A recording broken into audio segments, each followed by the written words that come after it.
Bienvenue dans la série Ange Noir, une romance rockstar. Et suivez les aventures des membres de ce groupe de rock attachants et sexy, et des héroïnes qui vont les faire succomber. Ange Noir, la rencontre est le préquel de cette série écrite par Carole Laborde-Sylvain. Découvrez dans cette nouvelle en même temps que Bapt comment le groupe s'est formé.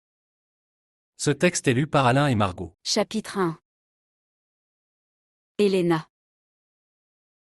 Ce matin, je suis très en retard quand je m'engouffre dans le taxi qui doit me conduire à l'aéroport. Je consulte de nouveau ma montre bracelet, cela doit faire la 20e fois en moins d'une demi-heure. J'indique au chauffeur que je suis pressé, qu'il faut absolument que l'on gagne ma destination le plus vite possible. L'embarquement a déjà dû commencer. L'homme d'un haussement d'épaule m'indique qu'il va faire ce qu'il peut. Je peste. Ce n'est quand même pas de veine. Il a fallu que mon réveil rende l'âme justement ce matin. Le taxi s'insère dans la circulation déjà bien dense.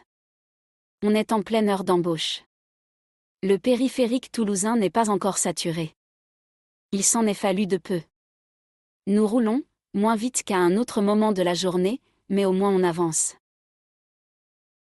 Une nouvelle fois, j'observe les aiguilles à mon poignet. L'avion décolle dans 1h30. Ça va être tendu. Mais je ne peux rien faire de plus. Seulement attendre et espérer arriver à temps. Mais c'est sans compter ma malchance légendaire. Nous voilà à l'arrêt, les voitures sont au cul à cul. Rien ne bouge pendant de longues minutes. Nous avançons de quelques mètres à peine. Le temps d'identifier la raison de ce bouchon. D'après le panneau routier à message variable, il s'agit d'un accident. La poisse. Ça peut durer des heures. Je peste encore. Me morigénant de ne pas avoir doublé mon alarme. Une précaution utile quand on a un avion à prendre. Le chauffeur m'envoie un regard compatissant à travers le rétroviseur intérieur. Il pianote sur son volant pour patienter. 10 minutes plus tard, nous n'avons pas avancé d'un iota. Je m'impatiente, regardant le cadran de ma montre sans cesse. Mais pourquoi je n'ai pas enclenché cette foutue alarme sur mon portable ? D'ailleurs, il se met à sonner. J'attrape mon sac à main et commence à chercher au fond de la poche centrale. Je me dis pour la énième fois que j'ai une pochette sur le devant prévue à cet effet que je n'utilise jamais. Pour la simple et bonne raison que je n'y pense pas. Mon sac est un vrai fourre-tout. Depuis toujours. Quel que soit le modèle en ma possession. Je jette tout ce dont j'ai besoin dedans, sans distinction. Justine en est malade. Justine, c'est ma meilleure amie. Je ne comprends toujours pas comment ça se fait tellement on est différentes. Je continue de chercher mon smartphone, pensant justement que c'est sûrement elle qui m'appelle, s'inquiétant que je ne lui ai pas confirmé quand je serai là. Mince, la sonnerie s'arrête. Je décide d'arrêter là mes recherches. Je m'occuperai de trouver cet objet une fois arrivée à l'aéroport, certaine de pouvoir prendre mon avion. Mais mes projets sont remis à plus tard. La musique redémarre. Je reprends donc ma plongée dans ce sac à main pourtant pas si grand, sans plus de succès. Cette fois, je le tiens. Je m'apprête à décrocher quand je m'aperçois qu'il n'y a aucun appel. Nous avons la même sonnerie apparemment, fais-je au chauffeur en lui montrant mon portable. Je ne crois pas, non. Je n'ai pas mon téléphone sur moi aujourd'hui. Ah. D'ailleurs, ma femme va me tuer en rentrant. Il sourit à sa remarque tout en me gratifiant d'un regard entendu depuis le rétroviseur intérieur. La sonnerie se met à retentir à nouveau. Je regarde mon écran, rien ne s'y passe. Un haussement d'épaule de mon chauffeur m'indique que lui aussi trouve étrange d'entendre cette musique. Vous êtes sûr de ne pas avoir le vôtre ? Certain. Le central m'a appelé sur ma radio alors que je partais pour ma première mission ce matin. Ma femme les avait appelés pour me laisser un message puisque mon téléphone se trouvait juste devant ses yeux.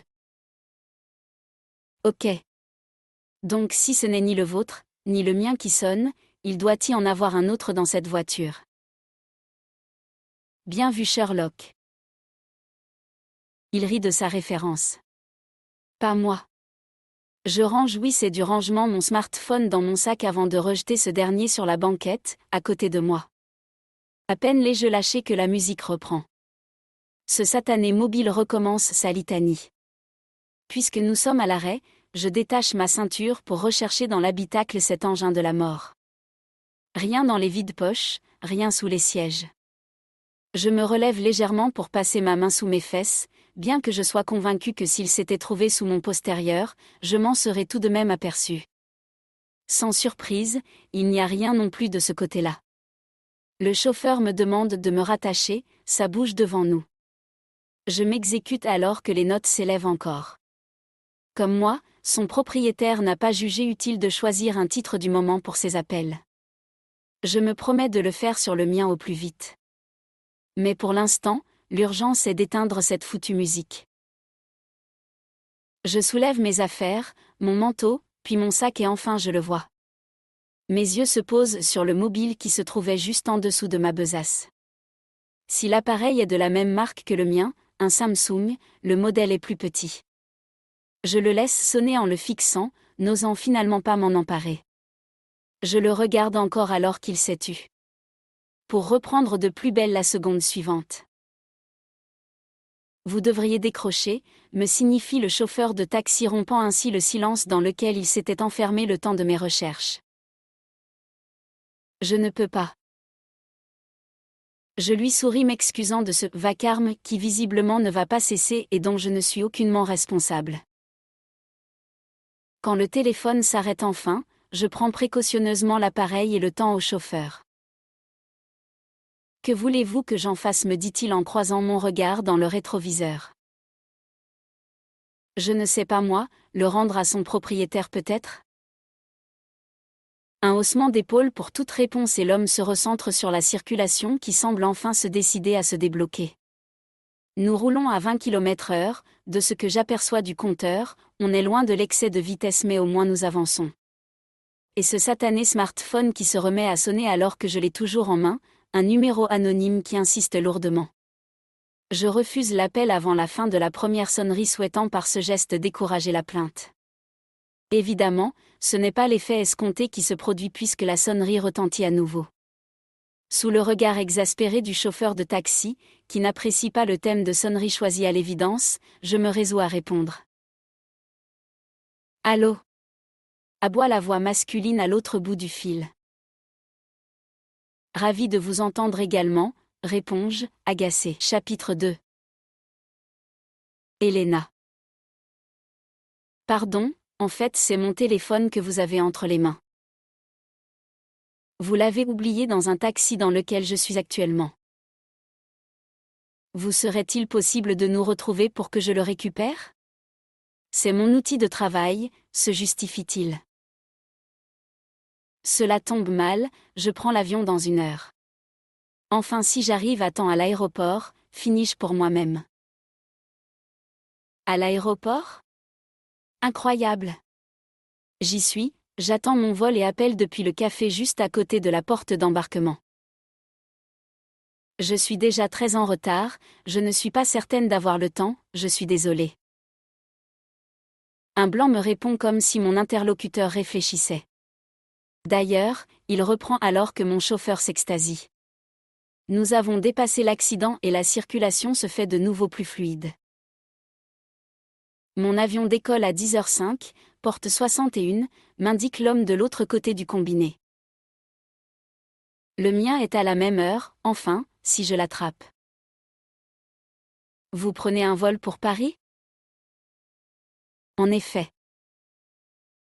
Eh bien ça alors. Nous serons dans le même aéronef. S'exclame la voix à l'autre bout du fil. Je vous attends donc, je serai le dernier avant vous à embarquer. Il a ajouté cela en riant. Je ne sais pas trop comment le prendre. Semblant entendre mes pensées, l'homme reprend. Je ne mens pas, hein ? Vous n'imaginez même pas à quel point je loue la providence que ce soit justement vous qui ayez trouvé mon portable. Il raccroche après m'avoir indiqué qu'il porte un jean et un t-shirt noir. De plus, il précise qu'il m'attend au coin du bar de ce café près de la porte 61, pour que je le trouve facilement. Je suis encore en train de regarder l'écran devenu noir de ce téléphone quand mon chauffeur m'indique que nous devrions vite arriver maintenant. Il dit vrai. L'embranchement pour l'aéroport Toulouse-Blagnac est annoncé sur les panneaux de signalisation. J'approche mon sac à main, y glisse le smartphone perdu dans la petite poche de devant. Comme cela, je ne le chercherai pas pendant 2 heures devant son inconnu de propriétaire. J'arrive enfin à l'aéroport. Lorsque j'entre au pas de course, j'entends que l'embarquement pour le vol à destination de Paris prendra fin dans quelques minutes. Heureusement, la porte 61 est tout proche de l'endroit où je me trouve. Le temps de passer le portique de sécurité, mon bagage à main est scruté par la personne en charge des radios. RAS. Je souffle de soulagement. S'il avait dû être fouillé, je ne serais jamais arrivé à temps. D'un pas pressé, je rejoins l'embarquement. C'est là que je l'aperçois avant qu'il ne me voie. Cet homme est d'une beauté à couper le souffle. Je sens mes mains devenir moites. Je les essuie rapidement sur mes cuisses tout en marchant. Plus la distance qui nous sépare se réduit, plus mon cœur se met à jouer une mesure bien trop rapide. C'est alors qu'il lève la tête, je suis à 3 pas de lui. Quand son regard se pose sur moi, je crois que mon organe va sortir de ma poitrine. Mais qu'est-ce qui me prend ? Aucun homme ne m'a jamais fait cet effet-là. En même temps, aucun de ceux que j'ai pu croiser jusque-là n'était aussi beau. Ses yeux d'un vert profond me transpercent, je me sens rougir. On est bien loin de la femme assurée que je suis à l'accoutumée. Je déteste cet état autant que j'aime ce qu'il provoque en moi. Vous êtes Elena, je présume ? Je ne lui avais donné en effet que mon prénom. Oui, elle-même, dis-je en essayant de contrôler aussi bien mon bégaiement inhabituel que les battements frénétiques de mon cœur. Je lui tends l'objet de ses attentes. Il s'en saisit en me disant que je lui sauve la vie. Il a un rendez-vous super important pour l'avenir de sa carrière et toutes les informations dont il a besoin, nom de la personne qu'il doit retrouver, heure et lieu de la rencontre, se trouvent dans les notes de son agenda. Sur son mobile, donc. Tout en me remerciant, nous prenons tous les deux la direction de l'embarquement. Heureusement que je n'ai prévu qu'un bagage cabine. Sinon, jamais je ne serais arrivé à temps pour prendre ce vol. L'hôtesse contrôle nos billets et nous invite à monter rapidement à bord. D'ailleurs, les portes derrière nous se referment déjà. Lorsque je trouve mon siège, j'ai un pincement au cœur. Nous nous sommes séparés des nôtres prises en charge en entrant dans l'avion par de charmantes hôtesses qui nous ont conduits à nos places respectives, chacun à une extrémité de la cabine. Visiblement, le pilote n'attendait que nous pour décoller. À peine ai-je bouclé ma ceinture que l'appareil se met en mouvement et que le steward nous invite à bien observer ses collègues qui nous expliquent les consignes de sécurité d'usage. Pas du tout anxiogène, me dis-je comme à chaque fois que je prends l'avion. Peu de temps après, l'appareil prend son envol. J'observe par le hublot ma ville devenir de plus en plus petite à mesure que nous nous élevons. Je ne m'aperçois pas de la fin d'obligation d'attacher sa ceinture, absorbée par la mer de nuages que nous avons maintenant atteinte. La personne à mes côtés bouge. En fait, je suis surprise lorsque j'entends la voix de mon inconnu. Coucou, me fait-il sursauter. Je me retourne un peu trop brutalement et nous nous retrouvons front contre front. Aïe. Désolée, m'excusai-je, confuse. J'aurais dû m'annoncer, je vous l'accorde, indique-t-il tout en se frottant le haut du crâne. Mais non, c'est moi. Pardon, je suis tellement brusque parfois. Nous sourions en constatant que nous sommes tous les deux en train de faire le même geste. J'ai aperçu la place libre à côté de toi, alors voilà. Enfin j'ai vu le mec partir aux toilettes et j'en ai profité. Mon regard fait des allers-retours entre mon magnifique interlocuteur et la place qu'il occupait il y a encore quelques minutes. Mes yeux rencontrent les siens et plus rien autour de nous ne compte. Je resterai bien dans les profondeurs de ce verre intense pour toujours. Mais toujours ne dure en réalité que quelques instants car nous sommes interrompus dans notre duel de regards par mon voisin de voyage de retour de son escale technique. Mon inconnu se redresse, s'excuse et se lève. Alors qu'il s'éloigne, mon voisin s'installe sans prêter attention à mon malaise. Je ne sais même pas comment il s'appelle. Je replonge dans le hublot, dans cette mer de nuages cotonneux. J'imagine un tout autre lieu tout aussi moelleux. Je secoue la tête pour faire refluer ces images. Je reporte mon regard sur les rangées de sièges devant moi à la recherche de mon inconnu. Lorsque je l'aperçois de profil en train de commander une boisson à l'hôtesse, je suis prise d'une impulsion. Je me lève et rejoins les toilettes à l'avant de la cabine en lançant un regard appuyé à ce beau brun au passage. J'entre dans la pièce exiguë. Là, je reste debout devant la glace située au-dessus du lavabo. Je fais couler l'eau et lave mes mains moites avant de me rafraîchir le cou. Je tamponne mon visage et le sèche avec le papier absorbant à disposition. Je ferme les yeux, prends une grande inspiration et expire lentement avant de me décider à ressortir. Quand la porte s'ouvre, je suis nez à nez avec ce verre qui m'obsède depuis notre rencontre. Mon cœur se met à battre à tout rompre alors que le reste de mon corps n'a pas bougé d'un pouce. En fait, ce n'est pas mon cœur qui bat la chamade mais quelqu'un qui tape à la porte. J'ouvre les yeux et retrouve mon reflet dans le miroir. Ce n'était qu'un mirage. J'ouvre la porte pour de vrai cette fois et découvre l'hôtesse qui me presse de regagner mon siège. Nous allons amorcer la descente, me précise-t-elle. Chapitre 3. Bapt. Mon téléphone s'est mis à sonner alors que je descendais l'escalier de l'avion. En voyant le nom inscrit sur l'écran, je décroche sans hésitation, c'est mon producteur. Ça me fait tellement bizarre de dire ça. Quand il m'a convoqué, j'ai cru à une blague de mon pote Gaël, mais la voix au bout du fil ne plaisantait pas. J'ai reçu, aussitôt son appel terminé, les billets d'avion et la réservation d'une chambre d'hôtel dans un palace parisien. Là, il me dit que le chauffeur m'attend à la sortie du hall des arrivées, je n'ai qu'à récupérer mon bagage en soute et me laisser guider. Alors que je patiente près du tapis roulant, je cherche autour de moi mais je ne la vois pas. Elena. Elle a disparu de mon champ de vision à l'instant où j'ai pris l'appel. Je venais de l'apercevoir en bas, à l'entrée du couloir réservé aux voyageurs. Mon sac de voyage arrive avec ma guitare toujours accrochée à lui, enfin plutôt son étui. Quand je récupère le tout, je vérifie qu'elle est toujours dedans. Ok, ma précieuse est bien là. Maintenant, direction la sortie. Ne connaissant pas du tout l'aéroport, je suis les gens. Je n'ai jamais mis les pieds à Orly avant aujourd'hui, le nombre de voyageurs partant dans le même sens m'ont l'air de savoir où ils vont. J'ai bien fait de les suivre car la sortie est en vue. Je scrute une nouvelle fois le monde à la recherche de la nuque dégagée d'Elena. J'adore les filles au carré plongeant. Et le sien lui va à la perfection. Je crois l'apercevoir au même moment où une pancarte au nom de Jean-Baptiste Najac s'agite devant moi.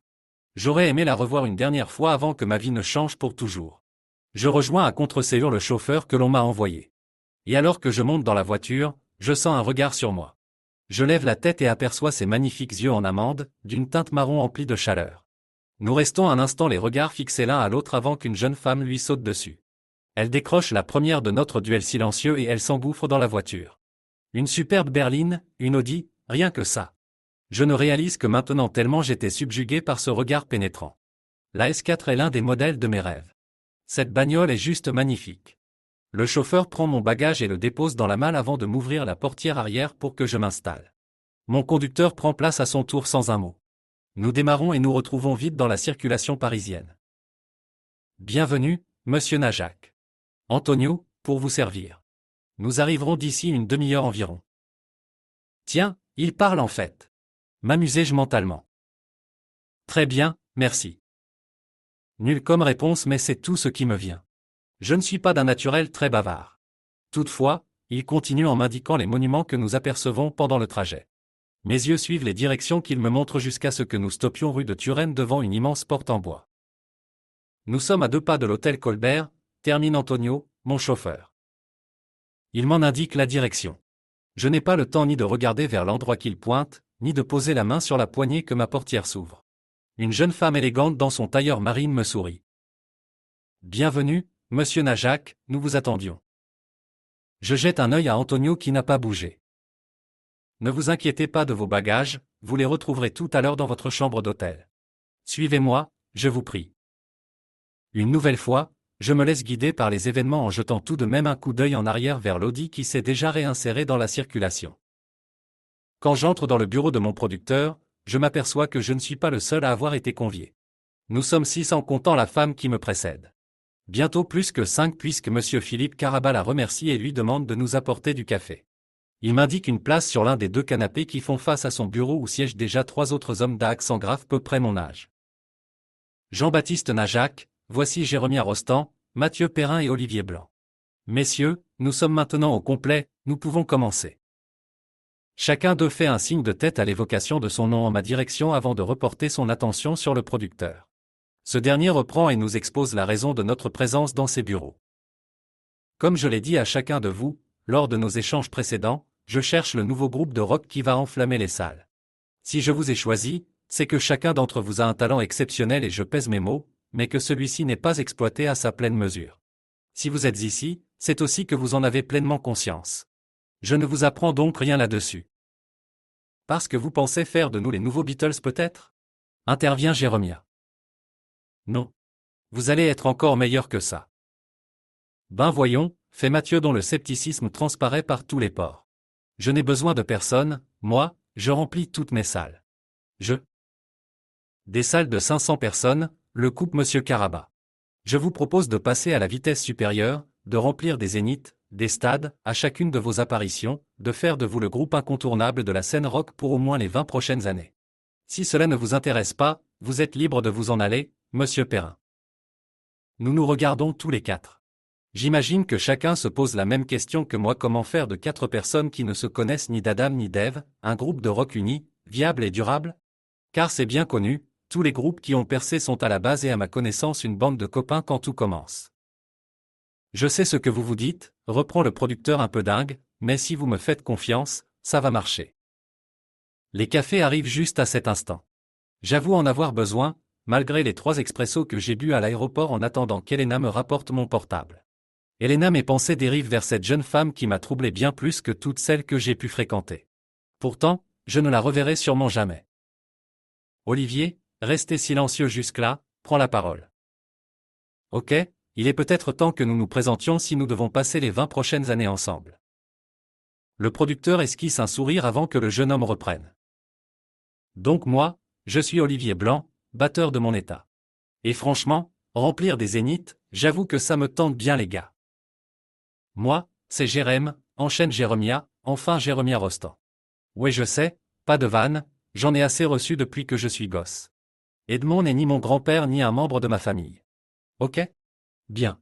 Sinon je suis bassiste et je pousse parfois la chansonnette essentiellement sous la douche. Nous explosons de rire à son trait d'humour.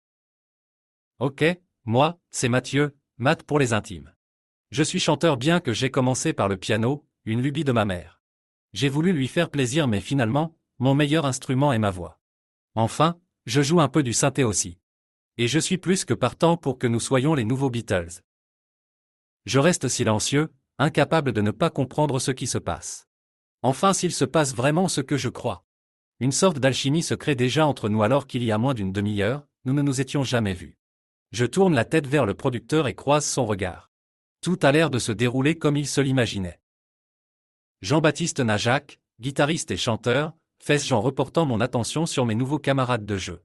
J'ai bien l'impression que nous nous embarquons dans une histoire complètement dingue. Tu l'as dit ? S'exclame Jérém. Bien, maintenant que nous sommes tous d'accord, nous allons pouvoir passer aux choses sérieuses, annonce Philippe Caraba. Sylvie, apportez les contrats, je vous prie. Décidément, cet homme est bien sûr de lui, me dis-je en voyant la même femme qui m'a mené tout à l'heure dans ce bureau revenir les bras chargés de 4 dossiers qu'elle dépose sur la table de travail du producteur. Il la remercie et se lève tandis qu'elle quitte la pièce. Voici vos contrats. Je vous laisse en prendre connaissance plus tard. Pour l'instant, nous allons déjeuner dans l'un des meilleurs restaurants de la ville et avant ça, je voudrais vous faire visiter votre nouveau cadre de travail. Nous nous levons tous d'un seul homme et suivons notre producteur dans tout l'établissement des bureaux jusqu'au studio d'enregistrement en passant par les salles de repos et de créativité. Je ne connaissais même pas le concept. Pour moi, écrire une chanson ou composer mes musiques se fait en solo, sur un coin de mon bureau ou de mon lit. Toutefois, je dois bien admettre que la présence d'une telle pièce où les stimuli sont nombreux doit certainement aider. J'ai hâte de m'y mettre. Et visiblement, je ne suis pas le seul. Mes compagnons ont l'air d'y porter un vif intérêt. Si bien que lorsque nous nous retrouvons dehors à la fin de la visite, la première chose que nous dit Mathieu est que l'on va se retrouver tout à l'heure, dans cette salle. Je sens déjà l'inspiration, lance-t-il en quittant les lieux. C'est d'ailleurs exactement ce que nous faisons après le déjeuner, nos contrats en main. Nous commençons par lire chacun de notre côté pour vite nous rendre compte que nous avons la même chose sous les yeux. Philippe nous demande de préciser le nom de notre groupe et le pseudo que chacun de nous va prendre. Nous optons pour nos surnoms usuels sans grand débat. Jérém pour Jéromia, Matt pour Mathieu, Bat pour moi. Seul Olivier semble réfléchir. J'hésite, nous lance-t-il. Pour Manquis. On ne m'appelle pas souvent par mon surnom et d'ailleurs, je n'aime pas trop. Ben c'est le moment de choisir celui qui te plaît Oli, répond Matt. Ah tiens, c'est pas mal ça. S'exclame Olivier. Quoi? Demande Matt. Oli. Ça t'est venu tellement naturellement que ça me paraît bien, non? Jérém et moi acquiesçons d'un signe de tête. Voilà qui est fait, Oli. Maintenant, il nous faut un nom de groupe. Nous enchaînons les propositions, beaucoup sont éliminés avant même que son auteur ait terminé de l'énoncer. Nous planchons sur le sujet une bonne partie de l'après-midi avant d'abandonner. Nous profitons du baby-foot posé dans un coin de la salle pour engager un match et échanger. Nous apprenons les uns des autres tout au long de nos parties. Nous rions beaucoup aussi, nous nous rendons compte que nous n'avons pas seulement notre amour du rock en commun, mais que nos parcours comportent de nombreuses similitudes. Je remarque que nous portons tous du noir aujourd'hui, je le dis sur le ton de la plaisanterie. Nous nous serions appelés, nous n'aurions pas mieux fait. Devant leur air interrogatif, je recule d'un pas et montre ma tenue ainsi que la leur. Chacun regarde la sienne et constate que nos pantalons sont tous des jeans noirs et si Matt porte une chemise déboutonnée sur les deux premiers boutons, Oli, un polo et Jérém et moi un t-shirt, tous nos hauts sont de la même couleur noire comme nos futales. Ok, donc on peut mettre noir dans notre nom, adjuge Matt qui se positionne de plus en plus comme leader de notre groupe. Et au vu de nos gueules d'ange, ange noir, ça sonne bien, non? Ajoute Jérém en riant. Nous le rejoignons dans son euphorie avant de nous regarder les uns les autres et nous dire qu'en fait, ça en jette. Chapitre 4. Elena. Je n'ai pas vu ces 4 derniers jours passer. Je suis épuisée quand je prends place dans le taxi qui m'amène vers mon vol retour. Cette fois, je suis très largement à l'avance. Ma meilleure amie y a veillé. Depuis que Justine vit à Paris, on n'a plus tellement l'occasion de se voir. Bon d'accord, c'est sa ville natale, toute sa famille vit à la capitale. Mais je me sens tellement seule quand on n'est pas ensemble. On s'est connus sur les bancs de la fac. On a sympathisé très vite bien que nous sommes diamétralement opposés. Alors que j'aime me poser et lire un livre, elle préfère être toujours en action et découvrir ou redécouvrir musées et autres monuments. À ce propos, à peine sortie de la Tour Eiffel et de l'Arc de Triomphe, la provinciale que je suis a été très étonnée de constater qu'il y avait autant de choses à visiter à Paris. Justine m'a traînée au sommet de la Tour Eiffel bien sûr, au musée du Louvre évidemment, au Sacré-Cœur, incontournable, mais également dans de nombreux endroits dont je n'aurais jamais soupçonné l'existence. Ainsi nous avons déjeuné dans un petit resto encastré dans une rue invisible de la voie centrale, appris que le musée Carnavalet, totalement inconnu à mon esprit auparavant, abritait des objets ayant appartenu à de grands hommes comme Voltaire et relatait l'histoire de la ville au travers de tableaux et autres statues. Nous avons également vogué sur la Seine et déambulé dans divers jardins tous plus somptueux les uns que les autres. Enfin bref, Justine ne m'a pas laissé le temps de respirer, ne serait-ce que 5 minutes. C'est donc fatiguée mais ravie que je me laisse porter par mon chauffeur jusqu'à Orly. J'entends la sonnerie d'un téléphone portable dans l'habitacle. Je sais que ce n'est pas le mien. Pourtant, je tends la main vers mon sac pour vérifier. Je n'ai pas terminé mon mouvement que la voix de mon conducteur se fait entendre. Oui chérie. Non, je n'ai pas oublié. Oui. Non. J'ai une cliente là. Oui. Ok. Je te rappelle. Une fois qu'il a raccroché, il me jette un regard à travers son rétroviseur intérieur et s'excuse. Pas de problème, réponds-je en ne m'expliquant pas le pincement au cœur que je ressens en cet instant. Puis, mes yeux se portent sur mon sac à main posé à côté de moi. Je le soulève et ce simple geste me ramène à mon arrivée à l'aéroport de Toulouse-Blagnac, le jour de mon départ. Je revois le regard intense de cet homme dont je ne connais rien de plus que le sourire, sa voix envoûtante et ses yeux rieurs d'un verre exceptionnel. Je secoue la tête et reporte mon attention sur la route. Dire que je me plains des bouchons toulousains. Une demi-heure que le taxi m'a récupéré devant l'immeuble de Justine et je ne suis même pas encore sur la rocade menant à l'aéroport. Heureusement que c'est ma meilleure amie qui s'est chargée de commander le taxi et de tout mettre en œuvre pour que je sois prête 3 heures avant le décollage. Quand j'arrive enfin à l'aéroport, l'embarquement a commencé mais j'ai le temps, pas besoin de courir cette fois-ci. Ça a quand même des avantages de voyager léger. Je vois les gens attendre devant les guichets alloués à la dépose des bagages, certains ont de très grosses valises, alors que je passe rapidement.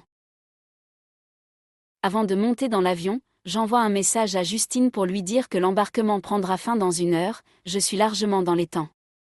Je la remercie encore pour ces quelques jours passés en sa compagnie, regrettant de ne pouvoir rester davantage. Je prends place près du hublot. Mon compagnon de vol n'est pas encore arrivé. Je me surprends à espérer revoir ce si doux visage et ainsi faire connaissance réellement avec cet homme croisé quelques jours plus tôt. Le commandant de bord annonce le départ comme à l'aller, les hôtesses nous font la démonstration des gestes à avoir en cas de crash. Toujours aussi rassurant, me dis-je tout en les observant. J'avoue n'avoir jamais compris pourquoi on doit enfiler un gilet de sauvetage alors que l'on ne traverse que des terres. À la rigueur quand on vole d'un continent à l'autre par-dessus l'océan, ok, mais là, c'est quoi le concept ? Enfin bref, alors que les hôtesses terminent leur démonstration, l'avion prend de la vitesse et le décollage se passe en douceur. Nous rejoignons les nuages et une nouvelle fois mon attention est happée par cette mer de coton. Je sursaute quand l'hôtesse m'interpelle. Voulez-vous un café, un thé ? Mon estomac répond pour moi. Je n'ai pas déjeuné avant d'embarquer. Visiblement, ce n'était pas une bonne idée. Nous échangeons un sourire et elle me propose un croissant que j'accompagne d'un jus de fruits. À l'arrivée, je rejoins la station de tramway devant l'aéroport. Je ne suis pas pressée, inutile de prendre un taxi pour rejoindre mon appartement en centre-ville où personne ne m'attend. D'ailleurs, quand je rejoins mon cocon après 3/4 d'heure en tram, je suis prise d'une bouffée de nostalgie. Justine me manque. Bien que sa compagnie ces 4 derniers jours fût loin d'être reposante, ce séjour m'a fait un bien fou. Je me rends compte que je suis terriblement seule ici. Malgré le climat des plus doux à longueur d'année dont je bénéficie, à part mes collègues de travail, je ne vois pas grand monde. Mes parents, depuis leur retraite, sont toujours par Mont et par Vaux et ma sœur, égale à elle-même, c'est ma sœur quoi. Elle ne s'est jamais occupée de personne d'autre que de sa propre personne. Son métier lui va comme un gant, elle est mannequin et travaille pour l'une des plus grandes agences d'Europe. Ses contrats l'envoient aux 4 coins du monde. Autant dire que lorsque l'on arrive à se croiser, c'est plutôt rare. Je m'installe sur mon sofa après avoir attrapé une canette de thé glacé dans le frigo et allume la télévision dans l'espoir de dégoter un programme divertissant. Je m'éveille 1 heure plus tard, la télécommande toujours en main. Visiblement, le film sur lequel j'ai jeté mon dévolu ne m'a pas captivé. Je me lève, attrape ma valise laissée dans l'entrée et entreprends de la vider quand mon téléphone sonne. Tu n'as rien oublié ? S'insurge la voix de mon ami à l'autre bout du fil. Je réfléchis 2 minutes, sourcils froncés, mais ne vois rien que j'aurais pu omettre. Chapitre 5. Bapt. Je ne sais pas ce qui m'a pris ce matin mais il fallait que je la revoie. Elena. Elena et son air adorable. Elena et ses grands yeux perçants. Elena et son visage si doux. Elena et ses formes si. Je secoue la tête pour éviter que d'autres idées me viennent. 4 jours que je l'ai vue, qu'elle m'a ramené mon smartphone que j'avais laissé comme un con dans le taxi. 4 jours pendant lesquels, dès que je ferme mes paupières, elle s'invite dans tous mes rêves. Les 4 jours les plus longs de ma vie. Alors je l'ai cherchée. Je n'avais que son prénom. Mince indice pour un début d'investigation.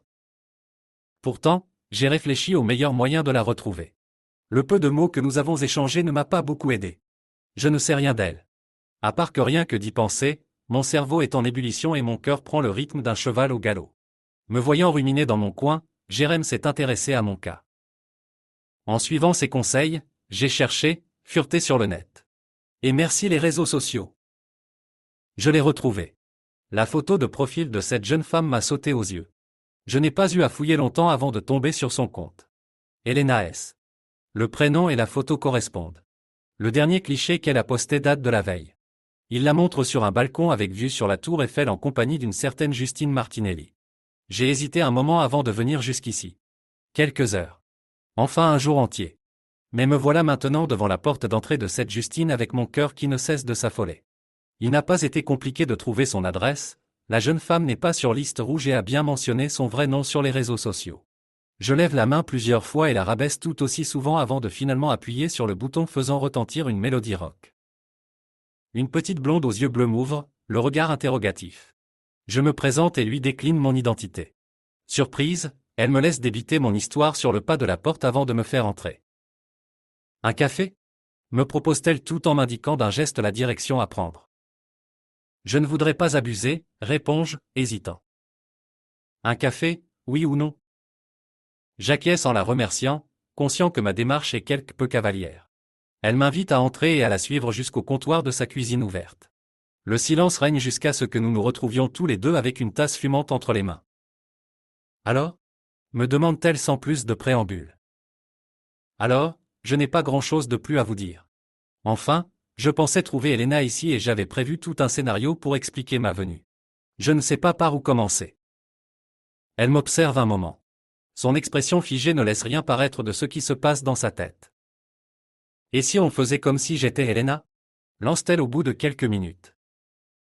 Après avoir effacé mon expression de surprise de mon visage, je lui offre un sourire et un pourquoi pas, je commence mes explications.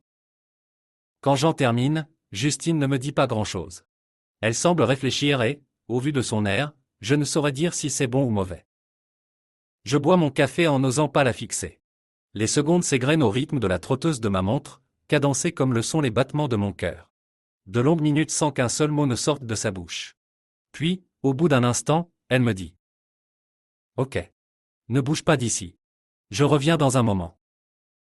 Elle se lève sans rien ajouter, me laissant seul dans sa cuisine et rejoint son balcon en tirant la porte vitrée derrière elle. Je l'observe composer un numéro sur son téléphone et faire les 400 pas le long de sa terrasse. J'ai beau tendre l'oreille d'ici, je n'entends rien. Je l'observe faire de grands gestes, la conversation a l'air plutôt animée, j'imagine qu'elle appelle Elena. Si seulement elle pouvait me la passer. Chapitre 6. Elena. Je respire un grand coup tout en cherchant ce que j'ai bien pu oublier chez Justine. Je refais mentalement tous les gestes qui ont été les miens depuis que je suis rentrée. Je me revois défaire ma valise, ranger chaque chose à sa place. Non vraiment, je n'ai aucune idée de ce que ça peut être. Elena, tu es toujours là ? Clame la voix de ma meilleure amie. Oui, mais je ne vois absolument pas de quoi tu parles. Ok. Je m'en doutais. Tu vas me dire, oui, ce que j'ai pu oublier ? Apparemment rien. Justine, arrête ça, je n'ai aucune envie de jouer aux devinettes. J'ai un beau gosse dans mon salon qui prétend te connaître. Si c'est une blague, elle n'est pas drôle. Jean-Baptiste Najac, ça te dit quelque chose ? Je réfléchis un instant mais ce nom ne m'évoque rien. Non, je ne vois vraiment pas. C'est bien ce que je me disais en même temps, le gars ne connaît que ton prénom et me raconte une histoire rocambolesque sur votre rencontre. Une histoire de téléphone et de taxi. Enfin bref, je vais le dégager de chez moi et fis ça. Ciao ma best. On se rappelle. C'est à cet instant que me revient ma rencontre avec ce beau brun à l'aéroport. Je n'ai pas le temps de rétorquer quoi que ce soit que Justine a raccroché. J'essaie de la rappeler mais ne tombe que sur son répondeur. Je réessaie 2 autres fois sans plus de succès. Je lui laisse un message au 3e appel, lui demandant de me recontacter d'urgence. Et merde. Me morigénais-je en jetant mon smartphone devant moi. Je m'affale dans mon canapé en fixant mon téléphone, complètement dépité. Non mais sérieux. Plutôt que de dire que je ne connaissais pas de Jean-Baptiste, j'aurais dû attendre qu'elle m'en dise plus. Genre à quoi ressemble ce mec? Bien que je sache très bien à quoi m'en tenir. Alors comme ça, mon beau gosse de l'aéroport s'appelle Jean-Baptiste, ça lui va plutôt bien. Je me lève et me fais couler un bain, ça me détendra. Téléphone en main, je réessaie de joindre Justine, sans plus de succès. Je peste tout en vérifiant tout de même que je n'ai pas d'appel manqué. Comment aurais-je pu en manquer un d'ailleurs puisque je n'ai pas quitté l'appareil des yeux? Je plonge dans la mousse me laissant envahir par la sensation de chaleur et de douceur qui se dégage de ma baignoire. Après avoir mis en route mon enceinte Bluetooth et lancé ma playlist spéciale blues, les accords de slow rock me bercent. Je ferme les yeux pour ne les rouvrir que lorsque l'eau est tiède, presque froide. Décidément, j'ai du sommeil à rattraper. Je sors avant d'attraper la crève. Je m'enroule dans ma sortie de bain, un peignoir super moelleux dans lequel je me réchauffe. Je joue du sèche-cheveux pour éliminer les gouttelettes présentes dans les petits cheveux sur la nuque. Une fois ceci bien sec, je m'observe dans la glace. Mon téléphone émet un bip. Je me jette dessus espérant qu'il s'agisse de Justine. Et non, ce n'est que ma mère qui espère me voir dès demain pour que je lui raconte mon séjour à la capitale. Pour une fois que nous sommes quelques jours à la maison avec ton père, il me tarde de te voir, m'a-t-elle laissé comme message sur le répondeur. Je rejoins ma chambre et enfile une tenue confortable. Quand je reviens dans le salon, je m'aperçois qu'il est grand temps que j'avale quelque chose. Entre le réveil de bonne heure ce matin pour attraper mon avion, mon assoupissement sur le canapé et ma sieste dans la baignoire, je n'ai rien mangé depuis la veille au soir. Là, il est près de 14 heures. Je passe par la cuisine et attrape la première chose qui me tombe sous la main dans mon frigo. À savoir, une tranche de jambon, 2 œufs et le reste de pâtes que je me suis fait avant de partir. Je bricole une mini omelette aux nouilles et au jambon, ça ira très bien. Si ma mère me voyait manger ça, elle me tuerait. Elle n'a jamais compris cette accommodation des restes. D'ailleurs, elle n'a jamais de restes. Je ne sais pas comment elle fait. Je déjeune en 4e vitesse, devant un téléfilm pour midinette. Mon plat terminé, je dépose l'assiette sur la table basse devant moi et m'installe confortablement. Justine m'a épuisée. Morphée a raison de moi et le film se déroule alors que je suis déjà au pays des rêves. Le lendemain matin, je suis réveillée par la sonnerie de mon téléphone. Elena? Je reconnais instantanément la voix de ma mère et me demande pourquoi elle m'appelle si tôt. Je me redresse pour m'asseoir en tailleur sur le canapé, le plaid toujours sur les jambes avant de constater qu'il est 10 heures du matin. Elena, tu m'entends? Oui maman, je suis là. Bonjour. Désolée, je ne m'attendais pas à ton appel. Je vois ça. Rit-elle. Je suis passée à la boulangerie. Tu n'as pas pris ton petit déjeuner, j'imagine? Non, en effet. Je suis chez toi d'ici un quart d'heure. Tu fais chauffer le café?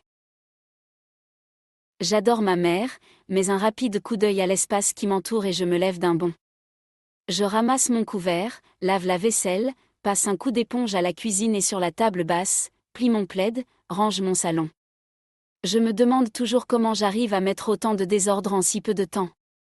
Résultat, quand la sonnette de ma porte d'entrée retentit, j'ai juste eu le temps de me passer un peu d'eau sur le visage et brosser mes cheveux pour être présentable. Je viens de refermer la porte sur ma mère. Sa visite m'a fait un bien fou. Je ne la vois pas assez. Mais je n'ai pas le temps de m'appesantir sur cet état de fait que mon téléphone sonne. Justine me rappelle enfin. Je décroche à la hâte. Désolée de te rappeler que maintenant mais je suis sortie hier et je ne rentre qu'à l'instant. Mais comment tu fais? Moi, je viens de passer 4 jours chez toi et ma journée de repos aujourd'hui n'est pas de trop pour recharger les batteries. Tu prendras le rythme quand tu vivras ici. Lol. Tu sais très bien que ce n'est pas au programme. Elle peste en sous-entendant que je verrai bien tandis que je ris. Sinon, pourquoi tu as essayé de me joindre? 6 appels en absence. J'imagine que c'est important. Je reprends mon sérieux instantanément. Le type d'hier ne t'aurait pas laissé ses coordonnées, par hasard? Quoi? Tu veux dire que tu connais vraiment ce beau gosse? Connaître est un bien grand mot, mais en effet, je vois qui c'est. Et si tu n'avais pas raccroché si vite hier, j'aurais eu le temps de te le dire. Oups. Ouais, comme tu dis. Alors tu as son numéro? Non, il ne m'a rien laissé. En même temps, je ne lui ai pas vraiment donné d'occasion de dire grand-chose de plus une fois que je t'ai eu au bout du fil. J'imagine très bien la scène. Pauvre gars. Il n'a pas dû comprendre ce qui lui arrivait. Ouais, je sais. Je peux être très persuasive quand je m'y mets. Si jamais il revient, tu prends son numéro ou tu lui files le mien. Ça m'étonnerait qu'il revienne à la charge. Mais soit, si c'est le cas, promis, je lui donne ton téléphone. Merci. Même si je suis sûre qu'il ne remettra jamais les pieds ici. Je l'ai menacé d'appeler les flics s'il ne venait rien que devant l'immeuble. Justine. Quoi? Tu m'as dit que tu ne le connaissais pas. On va dire que c'est le karma. Et Elena Holecker. Un de perdu. Un de perdu. La coupége, fataliste. Elle change de sujet et me demande comment s'est passé mon retour. Je lui parle de la visite de ma mère et nous raccrochons en nous promettant de nous revoir très vite. L'été se termine et mes prochains congés sont prévus pour début novembre. Je lui rappelle avant de couper la communication que nous partons bientôt pour 3 semaines aux Seychelles. Ouais, j'ai super hâte. Mais c'est trop loin. 2 mois à attendre, souffle-t-elle. Et oui, c'est la vie. Bienvenue dans le monde des adultes majus. M'esclaffai-je tout aussi frustrée qu'elle malgré tout. Nous rions et raccrochons enfin. Le reste de l'après-midi passe à une allure bien trop rapide à mon goût et déjà, le lendemain matin est là, accompagné de la sonnerie stridente de mon alarme réveil qui m'extirpe de mon lit. Une journée normale dans mon univers démarre. Ma routine reprend ses droits bien que mon esprit se laisse aller au souvenir de ce beau brun au regard intense que je ne reverrai jamais autrement qu'en songe. Chapitre 7. Bapt. Je suis dépité. Je pensais l'avoir retrouvé, mais apparemment je me suis planté. Quand je rejoins les gars occupés à jouer au baby-foot dans la salle de créativité, le silence se fait à mon entrée. Je dois vraiment avoir une sale tête. Alors? Me lance Jérém. Je passe ma main dans les cheveux en secouant la tête de gauche à droite. Chou blanc. Et mon pote une de perdu, 10 de retrouvé. Ouais. Réponds-je absolument pas convaincu. Matt me gratifie d'un sourire narquois, il m'a déjà exprimé le fond de sa pensée avant que je mette à exécution mon plan. Je fais comme si je n'avais rien remarqué. À part Jérém, les autres ne m'ont pas encouragé, trouvant l'idée de tenter de retrouver cette fille qui m'obsède depuis notre pseudo-rencontre, saugrenue. Matt a même dit que l'on n'avait pas de temps à perdre avec ces conneries, vu le travail qui nous attend. Je ne peux pas lui donner tort mais il fallait que je le fasse. Tiens, on a bossé un peu pendant ton absence, m'indique Jérém en me tendant un calepin sur lequel le début d'une chanson est écrit, Carabas veut une première version de notre futur tube fin de semaine. Rien que ça. Riche, me concentrant aussitôt sur le boulot. Je saisis le carnet et alors que les mots s'impriment dans mon esprit une mélodie s'insinue. J'attrape ma gratte et joue cet accord. J'entends un rythme donné par notre batteur, Oli, et Jérém prend la mesure suivante et balade ses doigts sur les cordes de sa basse. Pas mal, acquiesce Matt. Nous nous arrêtons comme un seul homme avant de nous congratuler. Pour un premier jet, ça envoie déjà pas mal, confirme Oli. Ouais, il manque un truc mais on tient le bon bout, dis-je tout en notant sur la partition vierge apparue comme par magie devant moi pendant que je jouais les notes et accords tout juste composés. Une autre mélodie me vient en tête mais celle-ci, je la garde pour moi. Je m'en occuperai quand je serai seul dans ma chambre ce soir. Je propose à Matt de modifier un peu le refrain, ce qu'il accepte à ma grande surprise. Chaque jour, notre leader m'étonne davantage, enfin notre leader, il s'est autoproclamé leader de notre groupe. Toutefois, nous avons tous le même contrat et fonctionnons dans le groupe à parts égales comme le veut notre producteur, bien que l'on sache que le chanteur du groupe est toujours mis en avant par la presse. C'est le jeu. Perso, je n'ai pas de problème avec ça. Au contraire, pour le taiseux que je suis avec les gens que je ne connais pas, je préfère que ce soit Matt qui se jette dans la fosse au lion. La semaine s'écoule à vitesse grand V. Le vendredi matin, nous ressortons hyper excités par les mots de Carabas. Il veut que nous enregistrions le premier single la semaine prochaine, il a réservé le studio pendant que l'on jouait les 3 premiers titres que nous avons terminés. Son but est de nous lancer au plus tôt. Il est certain que l'on va cartonner. D'abord sur les ondes radio, précise-t-il, le temps que vous finissiez ce premier album. Mais je veux que le public se familiarise déjà avec votre musique. D'autant plus que j'ai déjà prévu quelques dates de concert pour l'année prochaine. Et dès que l'album est prêt, je connais quelques présentateurs télé et journalistes qui vont se battre pour vous avoir en interview. J'avoue que je suis porté par cet enthousiasme, tout comme ma nouvelle famille musicale. Ces gars, je les considère vraiment comme tels. Nous avons appris à nous connaître ces 15 derniers jours en passant le plus clair de notre temps ensemble, aussi bien dans les locaux de Carabas Musique qu'en dehors. Et nous avons tellement en commun que c'est comme si nous nous étions toujours connus. C'est complètement dingue. Je sens que cela va être une superbe aventure, et si comme nous l'a annoncé notre producteur, nous sommes les nouveaux Beatles, je ne vais pas regretter de l'avoir suivi jusqu'ici. Cette nouvelle vous a plu? Retrouvez les Anges Noirs dans le tome 1, dont voici le résumé. Je ne peux pas risquer de la perdre encore. Moi, c'est Jean-Baptiste. Bapt, pour les intimes.